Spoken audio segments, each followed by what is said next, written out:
Temos agora para conversar com a gente Catiane Ferronato, né, uma pessoa que eu conheci esse ano e que foi bem bacana. Né, desde que a gente se conheceu, a gente começou a conversar em virtude do neurocoaching, obviamente, e me impressionou muito o trabalho que ela estava fazendo, que é o trabalho em cima de análise comportamental com uma ferramenta muito bacana chamada Inermetrics, que quem quiser conhecer, recomendo, vale a pena, vai ter a formação dia 9 e 10.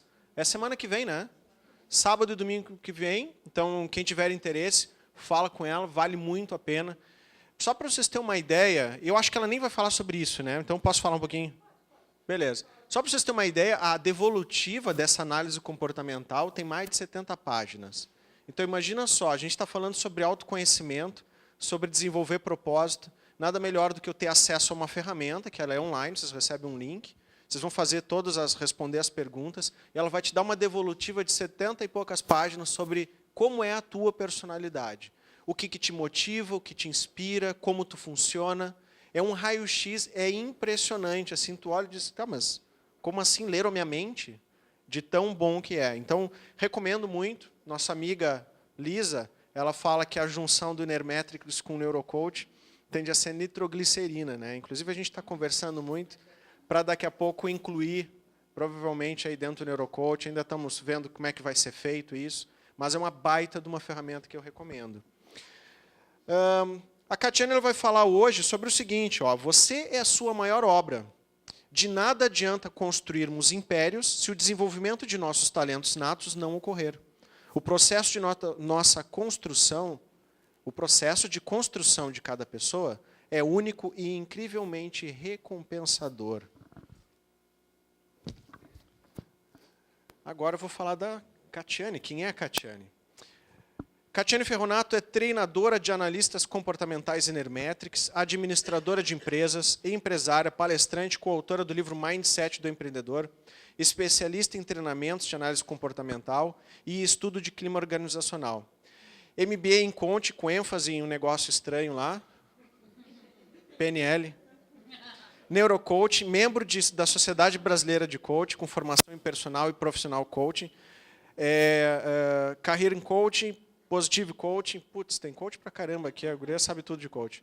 Recentemente participou do treinamento do Tony Robbins, hoje considerado o maior coach do mundo.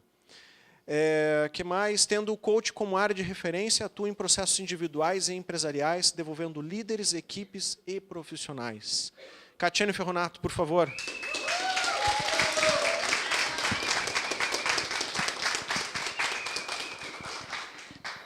Boa tarde, tudo bem? Obrigada. Muito feliz em estar aqui com vocês. Quando o Tiago me convidou para participar aqui do evento, a primeira coisa que eu pensei foi como eu posso levar para vocês algo que seja realmente, que pudesse tocar um pouco cada um de vocês. Esse sempre vai ser o meu propósito, a partir do momento que eu estou fazendo uma palestra. E aí eu decidi abrir um pouco da minha vida aqui para vocês e contar como foi esse processo de chegada até aqui. Que não foi um processo simples, muito pelo contrário, mas ele foi muito recompensador. Exatamente daquela forma como o Tiago falou que eu estaria comentando com vocês. A recompensa de nos olharmos e nos reconhecermos, como nós já falamos aqui, de se olhar no espelho e reconhecer a figura que nós encontramos e que nós estamos vendo, realmente é muito recompensadora. Só que teve um determinado momento da minha vida que eu não imaginava, de momento nenhum, que eu seria uma treinadora de analistas comportamentais. Esse processo ele começou lá atrás, 5 anos atrás, e eu não sabia que hoje eu me tornaria isso. Só que, na verdade, esta é uma das minhas funções.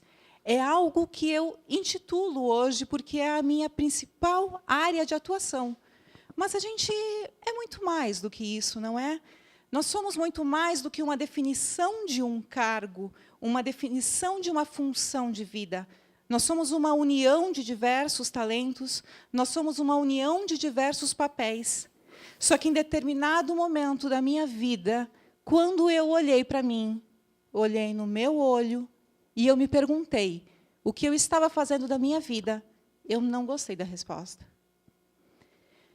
O momento da minha virada foi o dia que eu estava voltando de uma viagem para Paris, depois de ter passado 20 dias fazendo um tour pela Europa, e, de repente, eu tive uma pneumonia. Lá, em Paris. Gente, coisa mais chique. A pessoa tem pneumonia em Paris. Como pode isso? Você está fazendo uma viagem, né? Está tudo dando certo e você decide ter uma pneumonia. Como assim? E, naquele momento, faltava só um dia para nós voltarmos, e aí nós tomamos a decisão de que eu voltaria da mesma forma. E não pode. Eu não poderia estar voando com problemas pulmonares. Quando eu cheguei aqui, eu estava com 1,5 pulmão tomado e início de embolia pulmonar, direto para o hospital, direto para uma internação de 15 dias, e o médico disse: você teve muita sorte de estar viva. Não caiu a ficha naquele momento, era algo estranho para mim, eu não tinha ainda entendido a gravidade daquilo. Só que 2 meses mais tarde, teve uma reportagem falando de uma menina que estava voltando da Disney e que ela faleceu durante o voo com meio pulmão tomado. E aí eu entendi que algumas coisas eu deveria prestar atenção. E eu me fiz 2 perguntas, assim, olhando para mim. A primeira pergunta foi: o que será de tão importante que eu deveria estar fazendo que eu mereci, por algum motivo, estar viva ainda? Não por questão simplesmente de merecimento, de diferença daquela... Não. Mas algo me chamava a atenção de dizer, por quê? O que eu ainda tenho que cumprir? E ali começou a minha busca pelo meu propósito. E a segunda questão que eu me perguntei foi: se eu morresse hoje, eu morreria em paz? E a resposta foi não. E aí, aconteceu que eu acreditava que essa era a minha vida. Essa era a vida que eu acreditava ter. Eu acreditava ter uma vida perfeita, uma vida que, com 29 anos, eu estava num casamento de 10 anos, eu já tinha o meu apartamento quitado, os carros na garagem, viagens para o exterior, eu era funcionária pública, eu tinha graduação, pós-graduação, tudo aquilo que uma vida perfeita deveria ter. Só que não era a minha vida. Eu construí a minha vida na vida de outras pessoas, porque eu cometi uma falha. E daí eu descobri que, na verdade, essa era a minha vida real. A vida real, ela não me permitiu que eu tivesse conexão comigo antes de eu ir para a vida.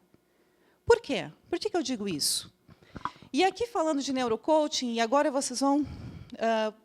o propósito de eu ter contado toda essa história para vocês foi porque a minha vida, principalmente de questão de cerebral, ela começou muito cedo. Começou com 1 ano de idade, eu tendo convulsões, várias convulsões. E, para que as convulsões parassem, eu precisava tomar medicamentos para parar as convulsões.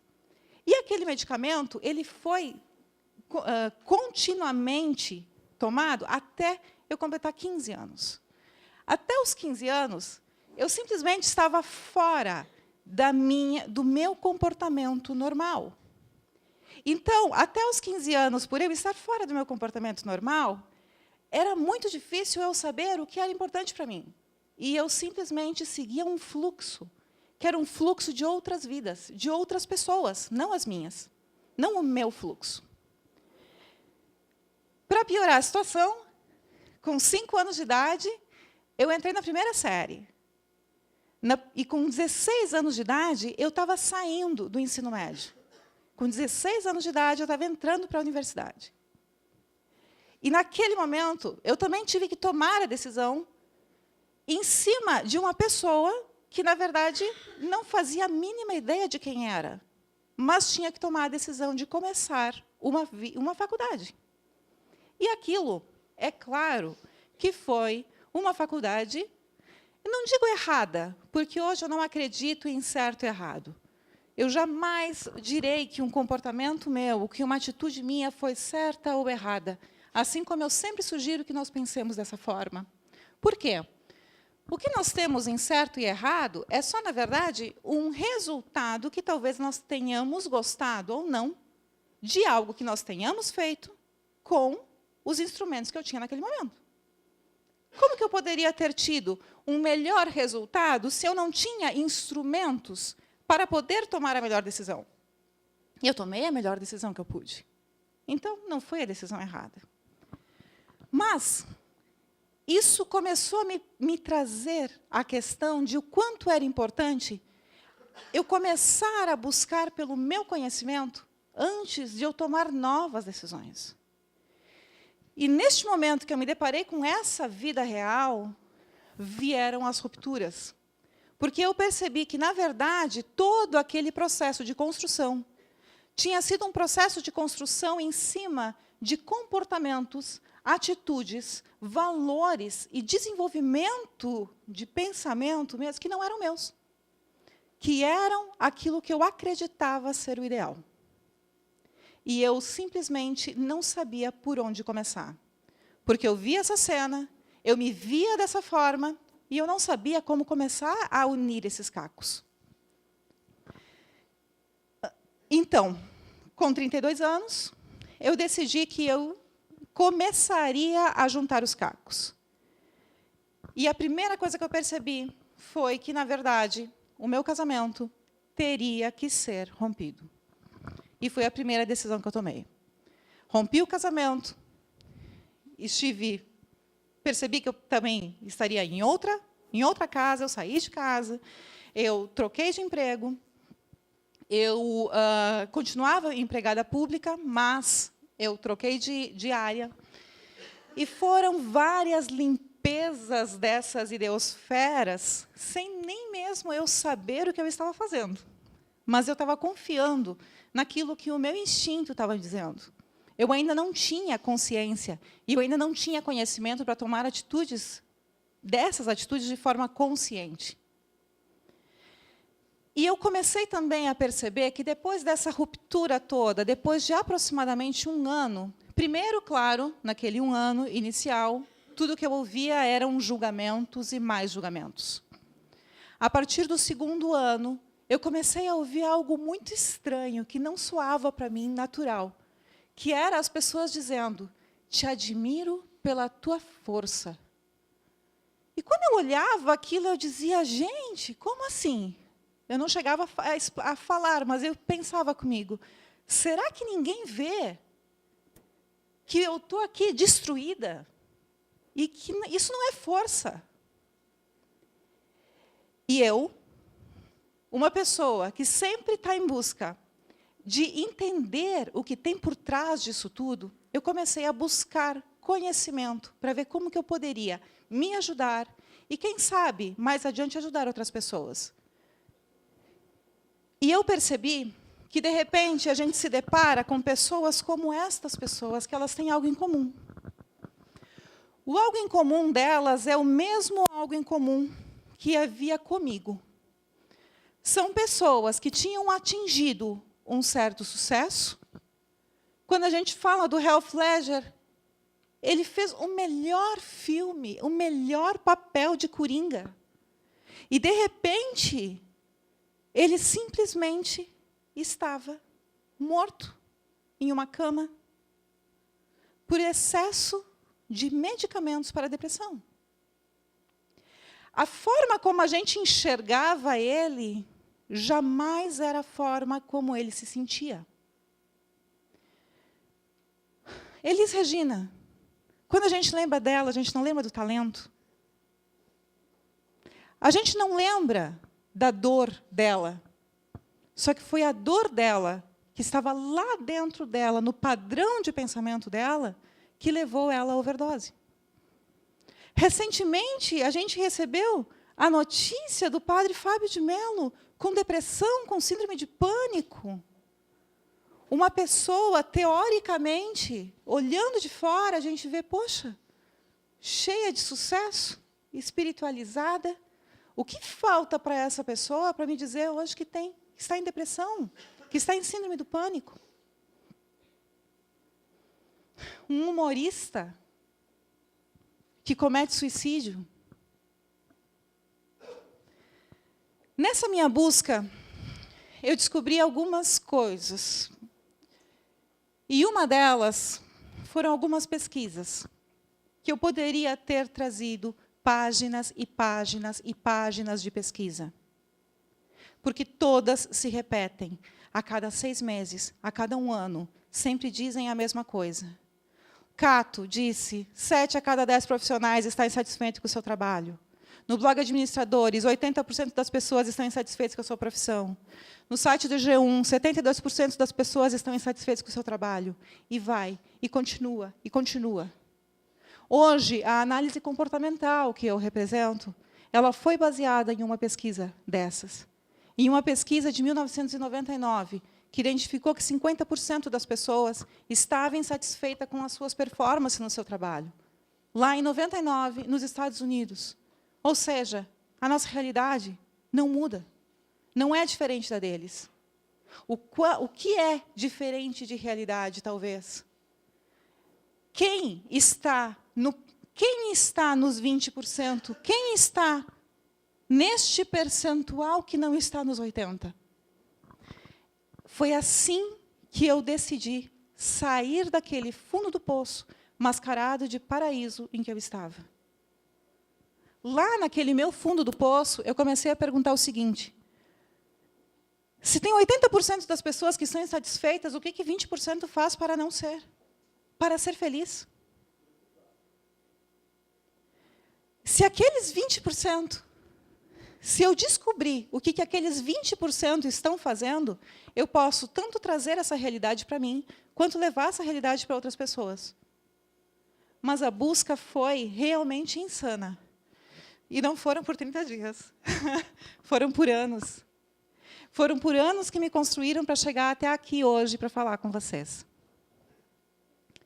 E aí eu percebi, dentro de algumas teorias, que a gente começa a construir o nosso pensamento, e a gente constrói com várias características. E a gente começa lá na nossa vida com praticamente uma página em branco, mas ela não é em branco, ela já tem características, e, de repente, a gente descobre que a gente vai agregando crenças, vai agregando valores, experiências, memes, padrões, imunomemes, aprendizados, e transforma em um mindset. Ok. Então, a gente tinha aqui uma forma de processamento para a construção de pensamento. Então, eu comecei a me questionar o seguinte: como pode, mesmo pessoas que tiveram praticamente as mesmas experiências, praticamente, por exemplo, viveram numa mesma família e ter mindsets tão diferentes, e ter entendimentos de pensamento tão distorcidos, talvez, uns dos outros? E aí, no evento que eu participei, o ano passado, do Tony Robbins, uma das fichas que me caiu foi a questão de que o fato nunca vai mudar. Mas o que vai mudar é a emoção que eu aplico sobre o fato. Quando eu entendi que o fato de que tudo aquilo que tinha acontecido para mim durante a minha vida, por todo aquele processo, não mudaria, mas eu poderia, sim, mudar o entendimento que eu tinha sobre aquele fato e decidir ter bons aprendizados em cima daquilo, eu percebi que estava chegado o momento de sair do papel de vítima e entrar para o papel de protagonista. E foi a primeira grande virada de chave da minha vida. E aí eu percebi que eu realmente estava preparada para poder levar essa mudança comportamental para as pessoas também. Porque eu poderia levar, através do conhecimento delas mesmas, e hoje eu defino isso com a minha missão, que a minha missão hoje é, através do meu autoconhecimento, levar o autoconhecimento ao outro. e permitir que ele possua uma vida autêntica. E autenticidade, vamos definir essa palavra. Autenticidade é: conheça os teus talentos e encontre aplicabilidade para eles. Mas como eu posso saber os meus talentos? Como que eu posso saber como é o meu comportamento? Como que eu posso saber o que me motiva? Uma das alternativas, como o Tiago falou, é a análise comportamental. É a mais rápida, vamos dizer assim. Porque a gente consegue unir ali diversas informações. E conforme eu aumento a minha autoconsciência e o meu autoconhecimento, o meu resultado de autenticidade, ele dispara. A mesma pesquisa que fez aquela consulta a respeito do percentual de profissionais que estavam insatisfeitos, a Inermetrics também deu continuidade na pesquisa e descobriu que o grau de excelência é atingido para quem tem o maior nível de autenticidade e maior nível de autoconhecimento. Então, quando a gente começa um processo de coaching, muitas vezes, a gente não sabe qual é o nível de autoconhecimento que a pessoa se encontra. E aí, a gente começa a injetar nelas possibilidades de elas se reconhecerem naquele processo. E neste reconhecimento de processo, quanto mais ela gerar a autoconsciência do que está acontecendo na vida dela, agregada às características dela, maior é o resultado que nós podemos dar para ela. Porque essa autenticidade é o que entrega performance para as pessoas. Quanto mais a pessoa está vivendo de acordo com as suas características, maior é a performance que ela vai entregar em qualquer cenário da sua vida. E naquela busca insana de entender o que aquelas pessoas tinham em comum e o que eu estava em comum com elas, é que eu, assistindo o documentário do Netflix, tem coisa boa, viu? No documentário Eu Não Sou Seu Guru, do Tony Robbins, ele inicia o processo num documentário falando que ele sabia de uma quantidade de pessoas que estavam participando do evento e que elas tinham uma tendência suicida. E que ele gostaria que pelo menos uma dessas pessoas se apresentasse a ele. Eu fiquei com aquilo na minha mente, pensando como ele sabe disso. E a forma como ele sabe disso eu vou trazer para vocês agora. Junto com a forma como a gente tem responsabilidade, não somente sobre nós, mas responsabilidade sobre o outro. Esse é um gráfico que mensura a nossa dimensão de pensamento. As dimensões de pensamento, elas são calculadas através de uma teoria que ela é a axiologia. A axiologia, ela mensura o nosso pensamento. Ela aplica notas para a forma como nós pensamos. Ela traz para a gente clareza de entendimento. As barras azuis é como nós podemos enxergar, por exemplo, os talentos externos. Aqui a gente poderia dizer o seguinte: aqui eu vejo o talento da Elis. Aqui eu vejo a tristeza da Elis. Aqui, a clareza que ela via, fazendo uma hipotético, ok, gente? A clareza de enxergar o outro com o coração, de se colocar no lugar do outro, por exemplo, desta pessoa é 8,8. Mas a clareza que ela mesma se via e se amava era 2,9. Aqui a gente começa a entender o porquê que eu vejo as pessoas, muitas vezes pelo talento, a forma como me viam e diziam: como você está forte, te admiro pela tua força. O que essas pessoas diziam? Suas barras azuis são altas. E eu pensava: você não faz ideia de como eu estou aqui dentro. Eu dizia: mas as minhas barras vermelhas são baixas. Porque naquele momento eu estava com uma confusão de entendimento. Aqui a gente fala de pensamento prático e julgamento de sistemas. Pensamento prático, como eu defino tarefas, como eu defino ações para o outro. É aquela pessoa que consegue, essa pessoa, por exemplo, ela consegue ainda gerar ideias para o outro, dar conselhos para o outro, mas é muito difícil para ela dar conselhos para ela mesma. Ela consegue projetar uma empresa para daqui a 5 anos, mas ela não sabe o que vai fazer da vida dela, nem para amanhã. E aí passou a fazer sentido. Passou a fazer sentido o porquê que tantas pessoas estão doentes hoje e que a gente enxerga e pensa, poxa, são pessoas de sucesso e que elas deveriam estar felizes. Mas aquelas pessoas de sucesso naquele talento não necessariamente estão com as suas barras vermelhas aqui no mesmo nível, que seria o ideal.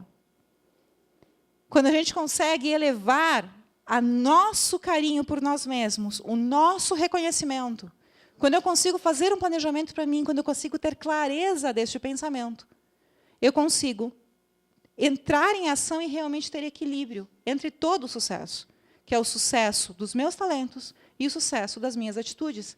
Aí a gente passa a ter coerência. E isso tudo é construído através de todo aquele processo que nós passamos antes, de crenças, de mudança de pensamento, de memes, tudo, tudo. Se essa pessoa tem 30 anos, por 30 anos ela demorou para desenvolver esta barra azul. Foi uma construção de dia a dia. E essa construção diária, por que é tão importante tudo isso que a gente está falando hoje? Porque aqui a gente acabou de colocar alguns tijolinhos a mais nas nossas barrinhas azuis. A gente acabou de construir um pouquinho mais o nosso pensamento, mudando o nosso mindset para de uma forma que nos traga mais resultado. Cada vez que a gente decide se colocar em ambientes que trazem esse conhecimento e que geram esse conhecimento, esse desenvolvimento, a gente está decidindo mudar esses talentos e desenvolver esses talentos. É daqui que a gente consegue identificar, por exemplo, os talentos natos de cada um de nós. No final da ferramenta da análise, ela entrega 78 principais talentos de uma pessoa, em ordem de pontuação. E aí, a gente vai falar, voltando à teoria da autenticidade, eu gosto muito de citar um exemplo que o Nuno Cobra fala a respeito do Ayrton Senna. E ele dizia o seguinte: quando eu comecei a trabalhar com o Ayrton, logo eu descobri que ele era uma pessoa muito difícil. Até aqui o que ele estava falando? Ele estava falando de comportamento. Ele sabia que ele era uma pessoa complicada de conversar com ele. Depois, eu percebi também que ele era fraco, frágil e magro. Como alguém fraco, frágil e magro vai se transformar no melhor do Brasil? É muito difícil. Por outro lado, eu também descobri que ele tinha um talento, e era o talento do fazer. E ele fazia exatamente tudo aquilo que eu pedia, desde horas de sono até alimentação, horas de treino, exatamente tudo. Então, eu descobri que, na verdade, eu tinha em mãos um extraordinário atleta. Olha só quantas informações a gente tem atrás disso. Primeiro, reconhecer que eu posso ser fraco, frágil e magro, e nem por isso vai me deixar de ser campeão no mundo. O treinador perceber isso e entender, se eu não tenho como desenvolver isso, como eu posso desenvolver pelas melhores competências dessa pessoa? Qual é a melhor competência? Talento do fazer.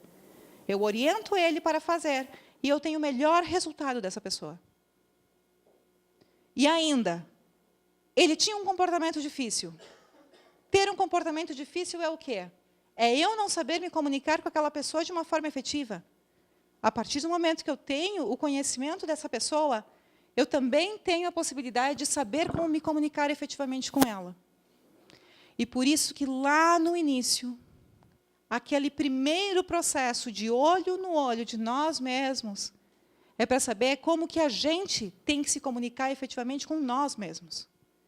Porque se nem eu sabia como me comunicar efetivamente comigo, como eu poderia me comunicar efetivamente com o outro? E a última informação que eu quero falar a respeito dessas barras é o seguinte. Quando eu entendi que eu já passei por essa situação, eu entendi também que a pessoa que está aqui do meu lado pode estar também com essa mesma situação. E que, no mínimo, ela merece um cuidado, no mínimo, ela merece um carinho de eu entender que eu não sei como são as barras vermelhas dessa pessoa. Eu não sei. Sem uma profundidade de entendimento, de uma análise, eu não sei, neste momento, como pode estar o desenvolvimento dela, como pode estar o ambiente interno dela. Mesmo que a gente esteja enxergando diversos talentos aparecendo, eu não sei como isso afeta a vida dessa pessoa. E se eu não sei isso, a minha responsabilidade em cuidar do outro aumenta ainda mais. Alguém falou aqui, durante as palestras, de que nem tudo é trabalho de coach. Que, às vezes, a gente precisa delegar.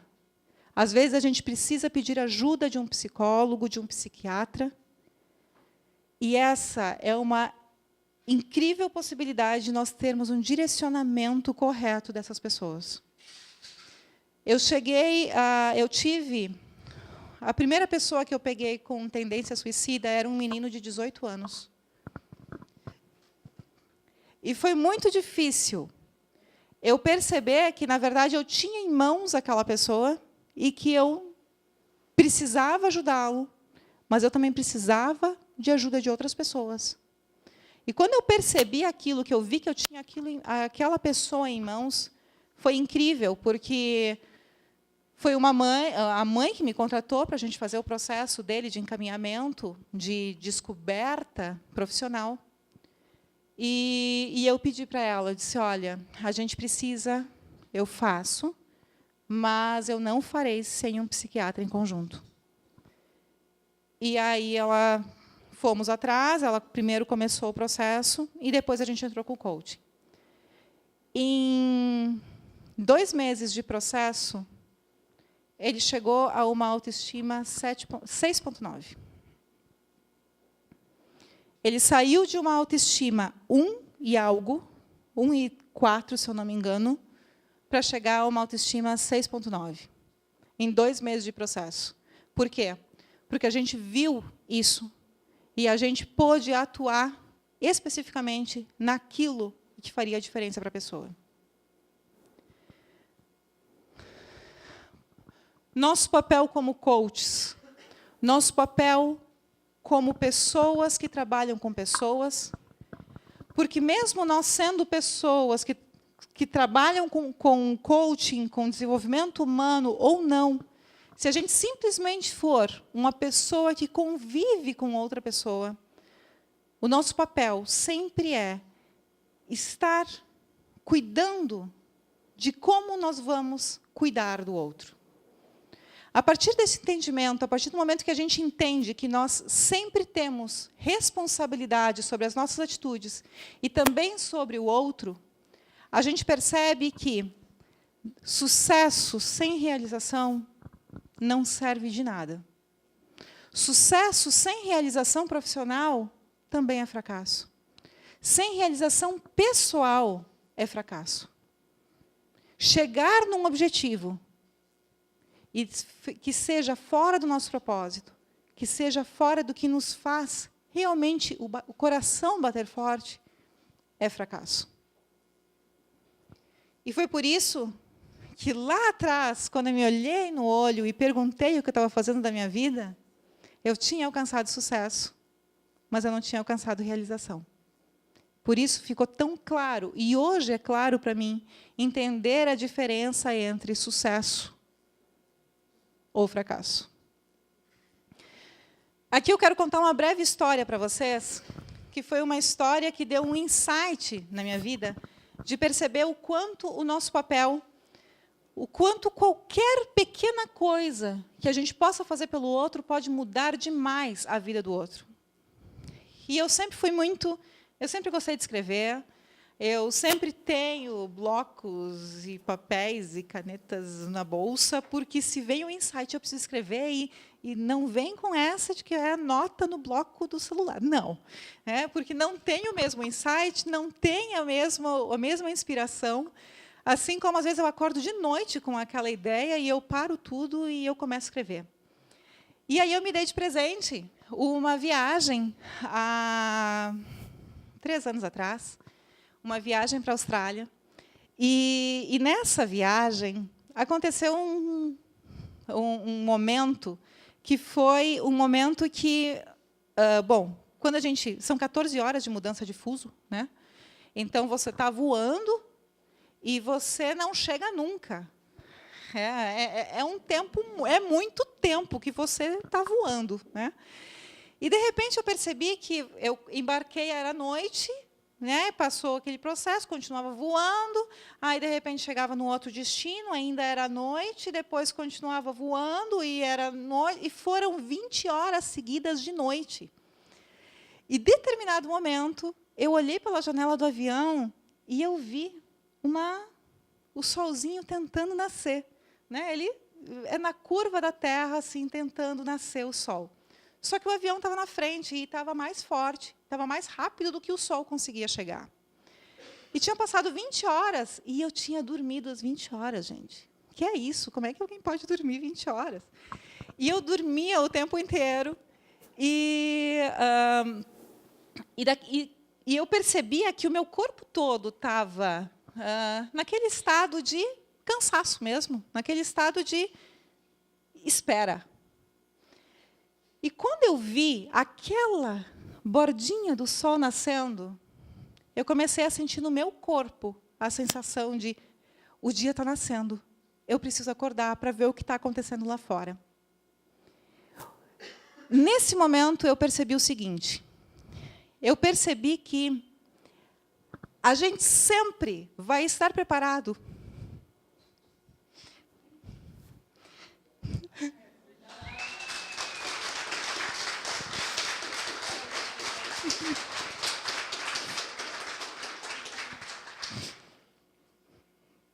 A gente sempre vai estar preparado para receber a luz que chega na nossa vida.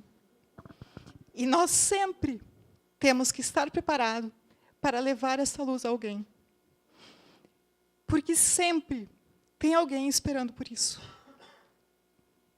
E eu vejo muito forte o nosso papel como coaches hoje, e o nosso papel como quem está buscando por autoconhecimento, mesmo que você esteja precisando de muita luz, mesmo assim, você também pode dar a sua luz a alguém. Este processo de entendimento de a vida não acontece comigo, eu não sou vítima da vida, a vida acontece para mim, tudo são presentes. Eu entender que tudo são presentes e não importa o que tenha chegado para mim, eu posso levar aprendizado, é o que faz a diferença dessa construção de mindset de cada um de nós. A nossa construção de mindset, ela tem que partir de nós mesmos, e não... Mesmo que qualquer pessoa trouxesse a vocês todas as fórmulas prontas, tanta gente me trouxe tantas fórmulas que naquele momento não fazia sentido. E elas só foram passar a fazer sentido quando eu estava preparada para receber aquilo. Este é o maior arrependimento no leito de morte de qualquer pessoa. Que é, eu queria ter tido a coragem de viver uma vida fiel a mim mesmo. Esse é o maior arrependimento ouvido em leito de morte. Naquele momento em que eu percebi que eu podia ter morrido, eu tomei uma decisão. Uma decisão de todos os dias pensar e me perguntar se eu estivesse morrendo hoje, se eu estaria morrendo em paz.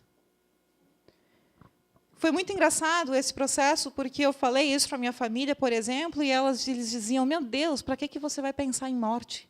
Como assim? E o pensar em morte para hoje faz sentido, por quê?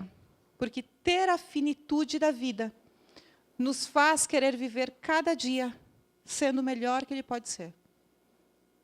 E depois eu descobri até que existe um país na Ásia chamado Butão, que é uma regra deles, todos os dias pensar pelo menos 3 vezes na morte. Porque a morte vai fazer com que a gente perceba se eu estou dando o amor àquele que eu deveria, se eu estou dando a entrega de vida, que eu realmente, se vale a pena a vida que foi investida em mim, se eu estou fazendo que essa vida vale a pena. Por isso que hoje eu falo com toda certeza que você é a sua melhor obra. Cada um de nós é a melhor obra que a gente pode construir. Se nós nos esquecermos disso por algum momento e focarmos simplesmente no profissional, ou simplesmente, mesmo que seja somente em família, somente em um dos papéis, se for somente um dos papéis e eu esquecer de mim neste processo, eu esquecerei do processo de transformar uma vida que me foi dada na melhor obra que eu poderia ter. Muito obrigada.